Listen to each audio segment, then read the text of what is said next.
Childhood brain development বিষয়ক আলোচনা সভা। সুস্থ শরীর সুন্দর মন, বাড়বে শিশু গড়বে ভুবন।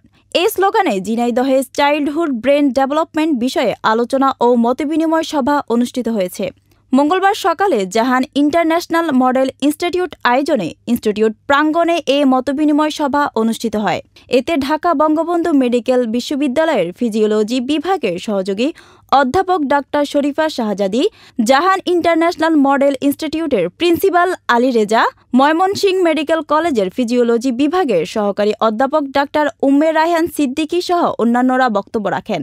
বক্তারা বলেন, জলবায়ু পরিবর্তনের প্রভাব, প্রযুক্তির অপব্যবহার ও অভিভাবকদের উদাসীনতা আমাদের শিশুদের শারীরিক ও মানসিক বিকাশের বাধাগ্রস্ত করছে। এই ভয়াবহতা মোকাবেলায় নানাবিধ গবেষণা চলছে। তাই সন্তানদের সুস্থ শরীর ও সুন্দর মানসিকতায় গড়ে তুলতে সকলকে সচেতন হওয়ার আহ্বান জানান।